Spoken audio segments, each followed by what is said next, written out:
allowed North Dakota to get into the tournament that had you lost, they would not be in. And so have you got any thank you notes, any well wishes from North Dakota people saying thanks for getting in the slot? Yeah, actually I did. Came out to a few texts from a guy I know on the team, and I know some other guys. Things were going around Twitter saying thanks for getting us in. I know that they were real excited about it, and next thing we know, that we're probably going to be playing them, and I don't know if they knew that at the time, but it's definitely ironic. People were excited for it.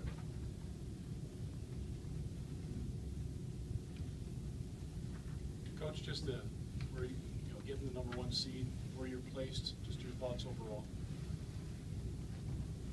Well, we don't have to travel out east, so that's I guess we are in that time zone though, correct? It's far east, let me put it that way. And getting matched up there with North Dakota just tells me that the gauntlet starts right now.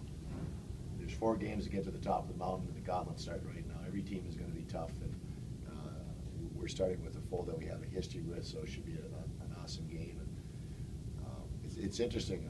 I thought the #1 seed would have the early game in the afternoon, but perhaps this was, this would be a great TV game for nights for people to watch. So that's kind of a nutshell view of how we think right now. Not to look past that first game, but if you do win the game, does it bother you that you'd be coming back more than No. This time of year, it's just. I think this analogy that we talk about climbing a mountain to get to the top, you're going to hit all kinds of storms. If that's a type of storm that we're going to hit, then so be it. You're going to have to handle it. We've handled things all year, and we will continue to do so. And just, hey, let's go. Let's get this done. Jefferson playing North Dakota. I've heard all you guys talk about how much, you want to use the word enjoyment, you guys get from it.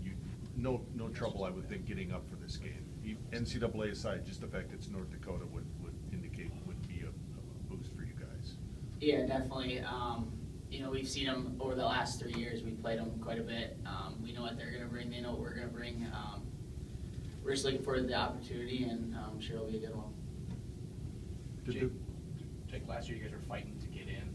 The whole second half of the season was almost every game was a have to win. What's the difference going in, the way you guys have played the second half, and what does it mean to you to be a #1 seed to have that? Yeah, it's definitely 2 different seasons completely. I mean, last year was we were resilient all year, and it was funny going into that championship game yesterday. We knew exactly where Ohio State's mind was.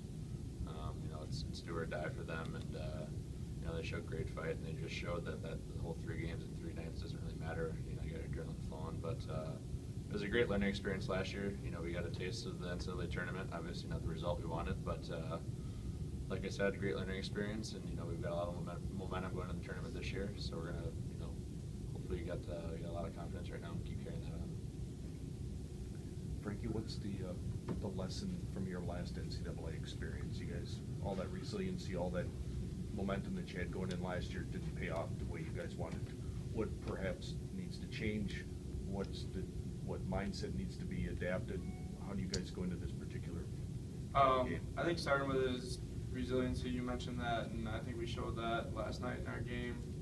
The way we stuck with the game plan and fought to the end there, and the guys, had a hell of a comeback there. And from last year, I don't know, we started to get a little away from our game plan when things didn't start to go right, and we got down early. And but I think this year we're a more mature group when it comes to that, and we've learned from our experience from last year and throughout this year as well. So hopefully we can take that into the tournament and just be a resilient group and weather whatever storms come at us. Jefferson, last week Coach was talking about whether he felt the team was playing its best hockey right now at a time when you want to be. Do you feel the team is playing its best hockey? What do you like about the way you guys are playing right now heading into the tournament? Just the way we're competing out there. I thought this weekend, we did a good job coming back in the 3rd period there. I think, everyone's playing to their role right now, playing to their strengths.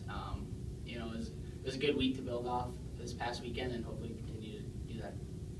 Like last night, down 2-6 and then 4-2. Were there any signs whatsoever that there was a little strain in the game plan, or was it sticking to it from start to finish? I'm glad you asked that question, because I thought one of the things that we did do last night, even when down, we talked about before the game, really keeping the puck out of the middle and getting the puck in behind their defense. And both teams tried to play the same game, actually. It was get the puck up into the neutral zone, get it in the zone, and make their defensemen turn and go back and get the puck. We stayed with that the whole game.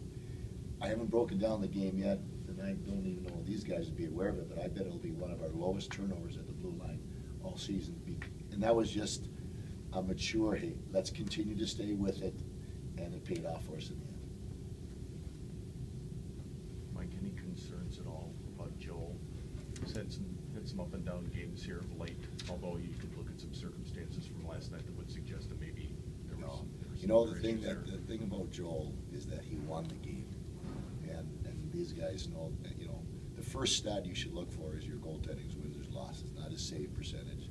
And he gave us a chance to win the game, just like a veteran pitcher would in a big game. Maybe he gets knocked around early, but he hangs in there, and he made one hell of a glove save that kept the game from getting way out of hand. So he won the game, and that's the biggest thing.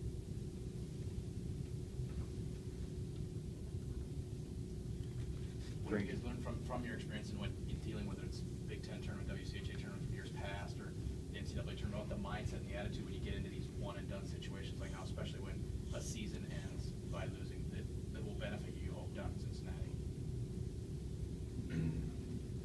One thing we talk about in the locker room within the guys is the hardest thing to do is end a team season, and everyone's fighting for their lives at this point. It's a life or death situation, and I think it showed last night that Ohio State was, gave it their all, and their lives were on the line. But that's one thing that we've came across over the season this year, and we've done a good job of finishing teams off. Maybe if we're up by a goal going into the third period, or even down by a goal or two, and we've had some good comebacks when we were down, and I think that's something that we'll build on. You used to have North Dakota obviously in your conference and doing very well, but this year with them being in a different conference, have you watched them play at all much this year? Do you anticipate having to make seeing a lot of different things, or is it kind of the same old North Dakota, same old Wisconsin when you match up now? I haven't watched them. I don't know if these guys have, but they haven't changed in the 12 years that we've been here. They're going to play hard. They're going to play physical. They're going to play with pace. They have good players. They have good goaltendings. It's I could be talking about every team in the NCAA right now. That's just going to be the normal operation right now, is playing those kind of teams. So it'll be fun. Mike, if you're looking for circumstance that would suggest how good your team has played with in tight games, I think you're 12-4 in one-goal games this year. You've played a stretch of them here. Does that speak to the resiliency that you guys have, being able to do the right things at the right time? I would think so. I think that I didn't know exactly. I was driving in here this morning. I was thinking we've been in a lot of one-goal games. I didn't know exactly what our record was. 12-4 is good. Speaks to the maturity of the team. Not getting flustered. I think back on last year at Lowell, and we went in there with pretty good confidence. Lowell had been there the year before and got beat, and they played it a little different. They had that experience under their belt, and I think us being there last year and experiencing that firsthand, I think that lesson is something that will be talked about. And I know these guys they remember that, and we could use that to our advantage. Jake, do you feel the same way with what Coach just said? I got a phone.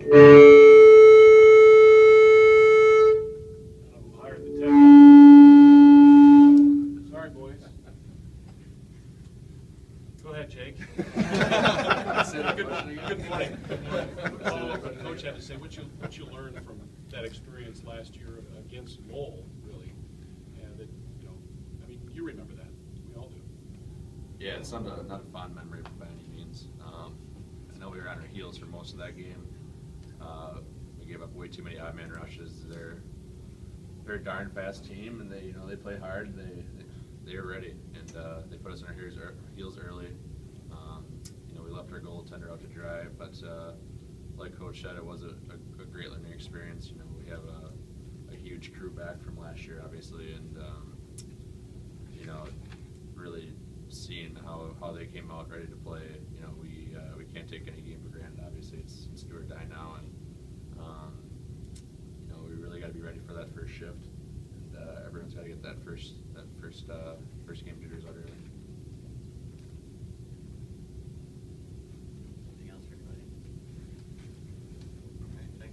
Thank you. Thank you.